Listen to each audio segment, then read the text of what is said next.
Filannoo marsaa ja'affaan kan baatii waxabajjii dhufuu Itoophiyaa keessatti gaggeeffamuuf saganteeffame walaba madaalawaa fi karaa nagaan gaggeeffamuu akka danda'uuf paartileen siyaasaaf kanneen dhimma kana keessa harka qaban waan danda'an mara gochuu akka qabaniif manni maree walii kan paartilee siyaasa Itoophiyaa gaafatee jira. Filannoo sana dura waliigaltee sadarkaa guutuu biyyaarra ga'uuf qophiileen gaggeeffaman jiraachuus ibseera. Gabaasa Mallaskaachuu ammaa erge Tuujubee dhiyeessa.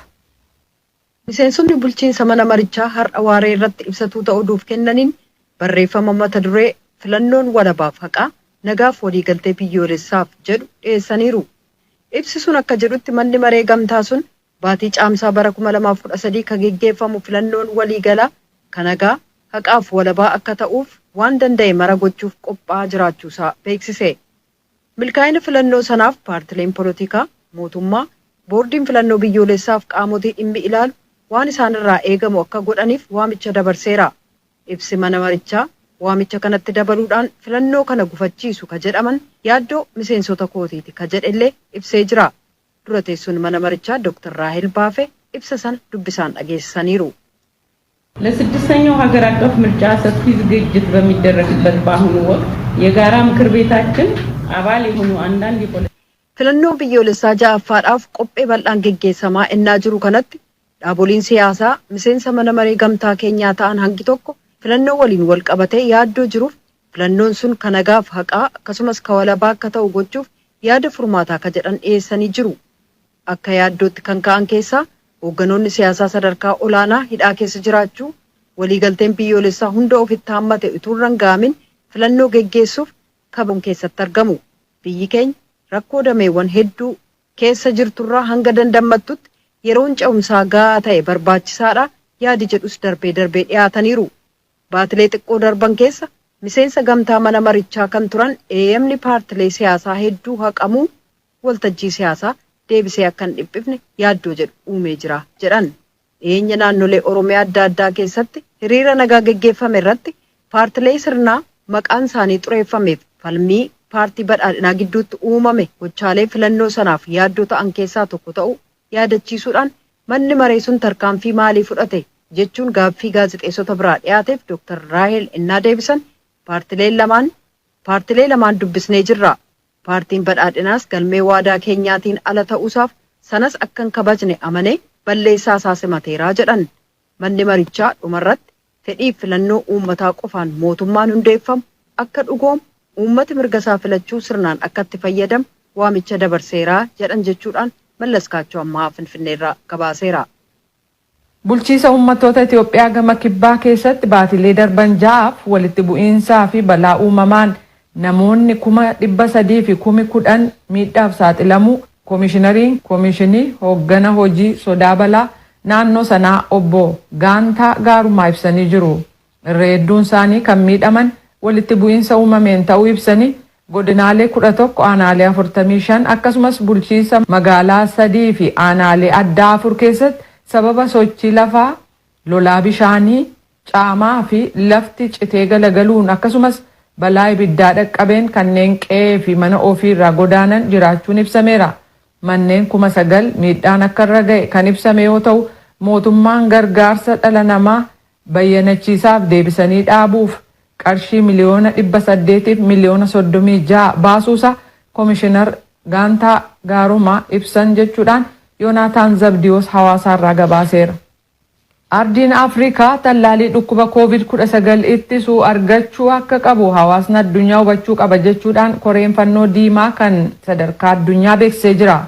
Dhukkubichi COVID-19 addunyaarra jiraachuun ega barame waggaa tokko booda daawwannaa Riippaabilikii Afrikaa Waaltaa keessatti gaggeessuuf kan karoorfatan pirezidaantiin koree fannoo diimaa kan sadarkaa addunyaa Piiter Moorer har'a ibsa baasaniin Afrikaan talaalliiwwan kanneen biroo gama argachuun fooyyee fi jijjiirama guddaa kan agarsiistee jirtu ta'uu dubbatanii dhukkuba COVID-19 kan ilaaleen garuu duulli tallaalii kennamuun hin jalqabamnee jedhan.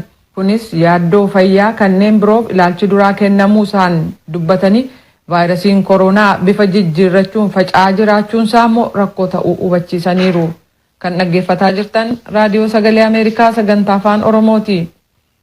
himata pireezidaanticha Ameerikaa duraanii Doonaald Tiraamp irratti dhiyaate seenata biyyattii duratti deebii kennuuf guyyaa tokko qofa ka barbaadu ta'uu ogeeyyiin seeraa kan pireezidaant Tiraamp beeksisanii jiru. Hayyoonni seeraa kanneen Tiraampiif dhaabbatan falmii ittisaa jimaata har'aa ka dhiyeessan yoo ta'u ragaan Tiraamp biraa dhaga'amu akka hin jirree fi Tiraampis dhiyaachuuf fedhii kan hin qabne ta'uun ibsameera.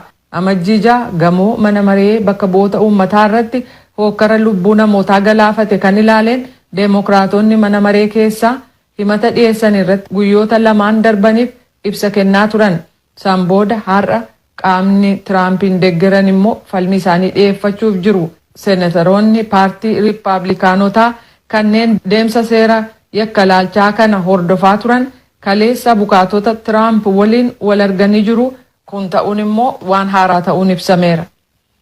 Rakkoo Maayinamaar keessaa kan ilaaleen kan wal ga'e kaawunsiliin mirga dhala namaa kan tokkummaa mootummootaa fonqolchi mootummaa waraanni biyyattii gaggeesse balaaleffatee jira. Hawaasni addunyaa uummata biyyattii wajjin dhaabbachuu akka qabu waraanni biyyattii fonqolcha mootummaa uummataa irratti fudhate simachuu akka hin qabne hubachiise. Fonqolcha ammaan duraa irratti itti gaafatamni dhibuu isaatu inni ammaa kun akka dabalu taasisee jedhameera. Tokkummaa mootummootaatti ambaasaadarri Maayinamaar tarkaanfii waraanni fudhate heera biyyattii irratti hirkachuun filannoon seeraan alaa gaggeeffamuu sana booda waan ta'eef sirriidha jechuun falmaniiru. Waraanni Maayinamaar mootummaa siviilotaa haala deemokiraatawaa ta'een filatamee eega kuffisee aangoo qabate torban tokko yeroo caalee jiru kanatti Yuunaayitid Isteetsi kamisa kaleessaa uggura haaraarra keessee jirti. Ministeerri maallaqaa kan Yuunaayitid Isteetsi kaleessa akka jedhetti namoota 10 fi jaarmiyoota 3 kanneen fonqolcha mootummaa waraanaa kana keessaa qooda hooggantummaa qabu ittiin jedhe irratti uggura kaa'ee jira. Uggurri kunis uummata Barmaa kan hin ilaallanne ta'uusaa ibsi ministeera maallaqaa Yuunaayitid Isteetsi biraa ba'e kun hubachiiseera. Uggurri kunis pireezidaantii Yuunaayitid Isteetsi Joo Baayiden akka mallatteessanitti hojiirra oolaa jedhameera. Oduun ammaaf qabnu kanuma.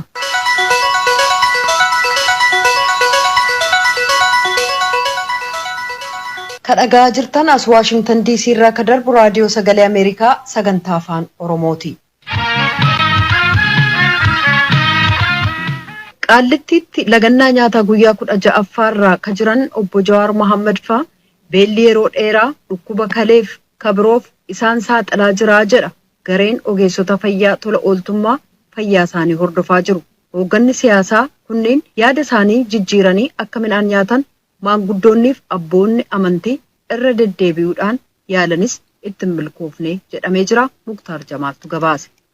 Gareen dooktarootaa dhimma obbo Jawaar Mohaammed faa hordofuudhaaf dameelee garaagaraa irraa walitti dhufeetiniin hojjetaatiniin jiru adeemsi fayyaa hidhamtootaa rakkoo keessa galaatiniin jiraachuu dubbata.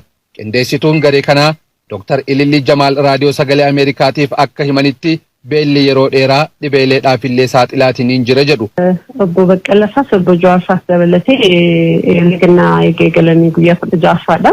Haalli fayyaa isaanii gareen haakimoonni isaan ilaalaa jiru kuni guyyaarraa gara guyyaatti fayyaan isaanii gadi bu'aa dhufu haalli fayyaa isaanii addeessaa ta'uudha kan argaa jirru. Imimmaanaa dadhabbii qabanii deemuufillee miilli ta'e tokko isaarratti ogummaasuma bakkuma xiisan dabboo fi bakka nuti ilaallu jidduufillee sochii godhan kana keessattuu jechuufidha. San malees mallattoo dhukkubbii qaamaa kanatti himaa jirantu jira. Kun immoo maal wajji wal qabateetti dhufe jennee akka garee kanaatti kaasaa jirru tokko laabaatoorii irratti elektiroolaayitii wantoota jedhaman hedduu barbaachisaa waan ta'anitu jira. Sanii wajji wal qabatee hedduu gadi bu'uutu mul'ata. Elektiroolaayitii hedduu irratti imbaalaansiin hangi qaama kennamaa keessa jiraachuu barbaachisu akka hin jirretti argaa jirru. Sanii wajjis mallattoo wal qabatee jechuudha argaa jirru. Amma fakkeenyaaf elektirooliitii keessaa tokko foosfeetiidha. Amma foosfeetiin isaanii hedduu gadi bu'ee jira. Kuni maal agarsiisa agabuu yeroo dheeraa ture ta'uu agarsiisa. Yeroo baay'ee foosfeetiin hamma kana gadi hin bu'u qaama namaa keessa.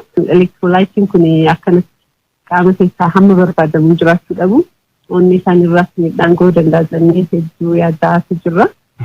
San malees kalee irratti wantoota jiran laalaatuma deemaa jirra.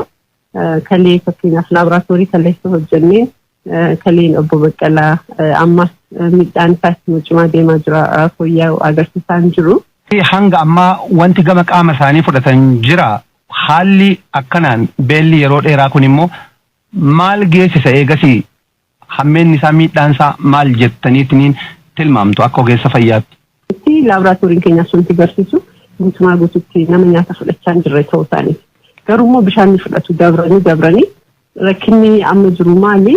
Bishaan dhuguudhaaf takka fedhiin isaan jiru yoo dhuganis garaa irratti namatti toluu dhabu akka nama beeksisu mallattoo akkasii waan qabuu fi fedhii bishaanii jillas qabatanii fudhachaa jiranii garuu silaa bishaan fudhatanii gaarii taajanneen hamma danda'amu akka fudhatan isaan gorsaasuma jirraa jechuudha. Namni nyaata malee waggaa akkanatti turaa deeme inni dhuma lubbuun namaatu dabra yerootti dabruutu gargara ta'uu danda'a malee ilaa lubbuun namaa dabruuti akka deemu. Garuu kanuma keessa qaamni keenya nyaata malee turuu wajji wal qabate anniisa malee jiraachuu waan hin dandeenyeef anniisa san kuusama biraarraa barbaaddachuutti deema. Kuusama biraarraa hoggaa anniisa san enerjii san argachuudhaaf miidhaa onirraas geessisuu danda'an kaleerraas sammuulas qaama keenya hundarra geessisuu danda'an uumamaa deemu. Itti deebineellee garuu yoo nyaataas akka fudhatan gochuus ni eegalamallee yoo ja'ame isaan hayyamamoo ta'anii refeeding syndrome kan jedhamutu jira. Nyaata eegaluu wajji wal qabatee lubbuu namaatiif hedduu sodaachisaa tahaa deemu. Keessaa nama akkanatti yeroo dheeraadhaaf namni nyaata malee hoggaa ture waan akkasiisaniif saaxilamaa waan ta'uuf innillee hedduu waan sodaachisaa tahaa jechuudha. Keessa yoo dandamatanillee miidhaan amma ga'e kun tura keessa kroonik permaanantii ta'ee hafeef booda deebisullee nu rakkisuu danda'a.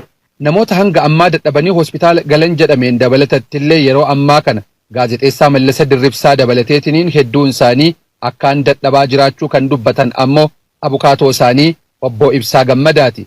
Obbo Ibsaan akka jedhanitti hidhamtoonni kunniin deebiin keenya hanga argamutti lagannaa nyaataarraa hin dhaabbannu jechuudhaan ejjennoo kan qabatan yoo ta'u abbootiin amantaa fi namoonni bebbeekamoon hedduulleen dhufanii isaan mariisisaniitiin nyaachisuudhaaf yaalanis itti hin milkooyne jedhan. Namoonni lagannaa kanarratti hirmaatan nama 20 kagalmee obbo Jawaar Mohaammed fa'aa jalatti argaman yoo ta'u haalli amma isaan keessa jiran fayyaan isaanii akka malee miidhamee yaaddoo guddaa keessa akka jiranidha. Hakimoonnis kan nuuf ibsaa turan kan nutis qaamaan deemee argaa turre fuulli isaanii akka malee jijjiiramee jira.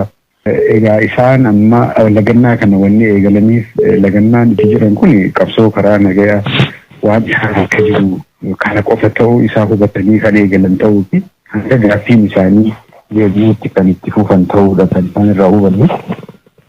Maanguddoonni abbootiin amantii namoonni bebbeekamoon namoonni siyaasaa gammoojjiiwwan adda addaa dhaqanii gaafatanii akka nyaataniif gaaffii dhiyeessanii fi isaan akeeka keenya hanga galmaan geenyutti waan kana akka itti fufnu kan jedhu kan isaan ibsaa turan. Yoo waan kana ibsanuu afaaniin kan ibsaa turan mallattoodhaan harkaan fa'aa waan akkasii kan jecha takkaa fi lama fa'aa darbachuudhaan maaliif hedduu dadhabanii waan turaniif jechuudha.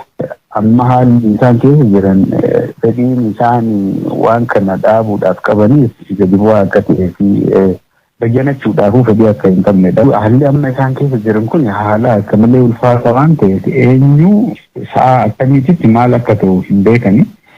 Ijumaan wal arguudhaafuu gada qabu jechuudha. Kan arguudha fedhu jechuun maaltu uumamuu akka danda'u waan hin beekneef yaaddoo guddaa keessa waan jiraniif waluma arguudhaafuu fedha guddaa qabu.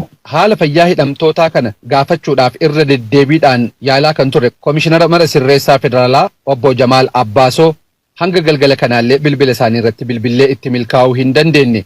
Gaafiilee hidhatamtoonni akka haal dureetitti qabataniitiin lagannaa nyaataa kanatti eegalaniif wal qabateetiniin deebii argachuudhaaf abbaa halangaa federaalaa, poolisii federaalaatii fi waajjira muummicha ministeeraatti itti gaafatamaa giddugala ijaarsa sirna dimokiraasii obbo Biqilaa Hurrisaallee gaafanne dhimma kanarratti deebii argachuudhaaf hin milkooyne. Qaama dhimma kanarratti deebii nuu kennu argannaaniin qabannee dhiyaanna. Gabaasa sagalee Ameerikaatiif Muktaar Jamaal Finfinneerraa.